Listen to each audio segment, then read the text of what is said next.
If you have ever been a victim of a board of nursing, you are going to want to watch this video and pay attention to this case, okay? The Kansas State Board of Nursing is being scrutinized, dare I say, ripped apart by the House Select Committee on Government Oversight. And bravo to that committee. You are not going to believe some of the things that they said.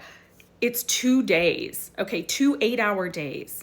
It's like 15 hours of testimony, and I have watched every minute of it, and I have compiled it all into this video for you, and I'm gonna show you the highlights, and you're gonna be screaming and clapping by the end, I promise you. Okay, they are being scrutinized for their finances, expenditures, their processes, but most importantly, their licensure renewal, their out-of-date technology, and the punitive way they treat nurses in Kansas. Okay, the first committee hearing was the end of July. Well, they came back yesterday for the follow-up hearing, and some of the people that came back from the board, they came back with an attitude, and that was not a good idea. I'm sure they feel like it's a witch hunt. Well, to that I have to say karma, because how many nurses have felt like it's a witch hunt against them, right? You're gonna hear lots of deflection. Committee members asking them specific questions, and they're saying, well, that's a question for Barb, or I can't answer that. You have to ask Ruth or Carol. At one point, the committee says they want to defund the entire Board of Nursing and fire its members, okay? You're gonna hear at least 4 examples, including Amy Seipel, the nurse practitioner that I told you about recently. You're gonna hear from a nurse that was threatened by her CNO, who also happened to be the president of the Board of Nursing, and how she wielded that power against her. You're going to hear about the mandatory monitoring program for drug and alcohol abuse, and how people are being pushed into it and it's bankrupting them. And the committee actually encourages them to sue the state and recoup the costs. The committee asks, why all of a sudden have the complaints that the board receives doubled? And the board member is like, well, I mean, it might have something to do with me going out in the community and going place to place strategically and telling them everything that they could be reporting. Okay, this is a precedent-setting case. Just buckle up. Wait till you see this. With an application, I don't want to know about the process. We've heard about that a million times today. I'm just trying to find answers. Yes, and I hope that... This is... I have to stop talking, Madam Chair, because this is the most frustrating meeting I think I've ever been in. Holy smokes, we can't get a single answer. I think we need to come back here. I can't wait for January 13th or whenever we get sworn in, because I'm going to unfund this board. That's going to be the very first motion I make, Mr. Chairman, in appropriations, and you can support me or not, but I'm bringing it. And it's going to, I promise you, it's going to go on. This is the most ridiculous thing I've ever been involved in. These people are real people. They're taking care of our loved ones in Kansas here, and you're destroying their lives. And nobody can answer any damn question. I'm sorry, Madam Chair. So the only thing I am deficient on is paying dues on time. I contacted the Board of Nursing immediately after realizing this, and I submitted evidence of my malpractice and my education hours and said, clearly I'm late paying you, and I expected a late fee. That is not what they intend for me. They said I needed to be disciplined. And part of that discipline includes a public shaming process in which I'll be put on 3 databases in perpetuity, even after I die. The National Practitioner Database, nurses, and on their website. In addition, they're going to send out a newsletter to all nurses in the state, labeling me with unprofessional conduct. Okay, all right. Then I guess I'll ask Rachel that. Rachel, can you answer that? When you present it to the board, is there a recommendation? I think you said there was.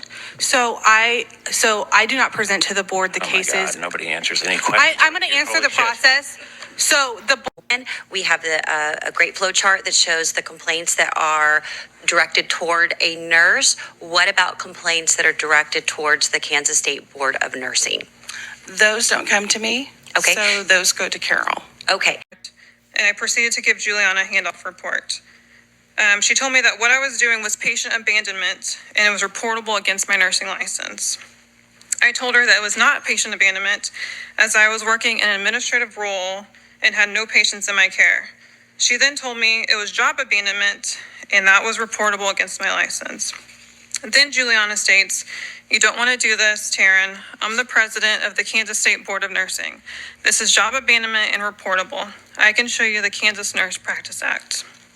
Unbeknownst to me, my boss and CNO at Providence was the president of the Kansas State Board of Nursing.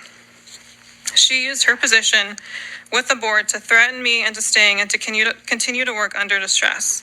I then told her I felt threatened. I asked her again what I could do to save my employment, and she simply stated, "You'll be hearing from HR." Juliana was physically blocking me in the elevator in an attempt to intimidate me and refused to let me leave. I had to ask her multiple times to let me off of the elevator. Do you think a mistake was made? Oh, I certainly think a mistake was made on the online renewal. I do, and I think that's a very unfortunate case. I don't know any of the other situations So if of that that's the case. case, would you recommend retracting that agreement? And can we review all these ladies' cases in the next week, say, and then maybe report back to us? It would be great to hear back from the board that, oh my gosh, we found some errors. You were right. We want to help these people out. You are destroying people's lives. Certainly, I can say that is not the intent of the board. For the first individual, they did not practice when it lapsed. For the second individual, it never lapsed. They actually filed ahead of time. They had always filed.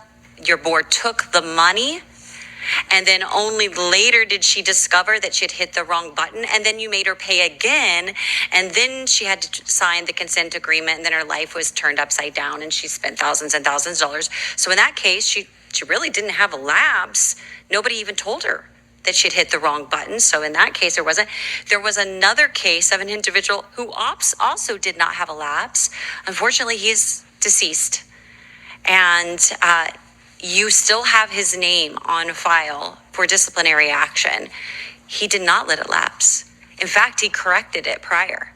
And there was still a punitive retribution on that. And then the fourth individual, which was an unknown person randomly selected online, that person had let their license lapse for 6 days.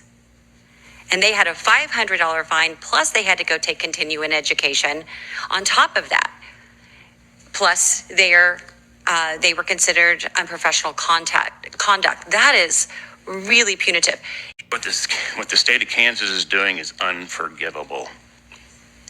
We have a workforce development nightmare. We have a nursing shortage, and this is the message that we're sending. We see a young upcoming nurse questioning whether or not to go into the field. Is that the message we really want to send from the state of Kansas? I don't know. I've asked the chairman of appropriations before, can we fire people? Because people have to be fired over this. There are people that are being vindictive that are doing this. You were forced into this by a board that has no regard for human life, it seems like, from what I can tell from these last couple of meetings. The power-hungry individuals that are ruining people's lives.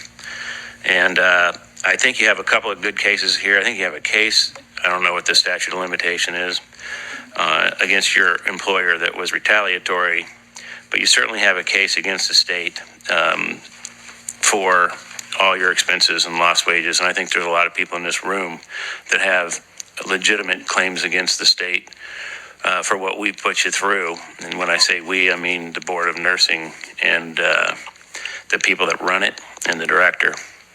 And I'm hoping at the end of the day we can make a recommendation to take some of that $4 million that they have in the bank and share it with the people that deserve it and allow you guys to all make claims against the state in order to get your money. For everything that we've heard, I don't really trust y'all much.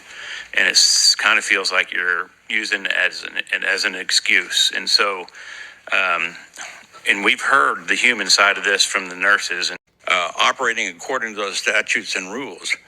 But in all that time, to hear all these complaints one by one and issues where careers are being crashed, and I say crashed because that's the way I look at it, that there isn't something within the Board of Nursing, which are made up of nurses and other people, but certainly people that understand what nursing is, to not ask the state to change laws to make your job your job as the Board of Nursing more aligned with reason, because most of these things are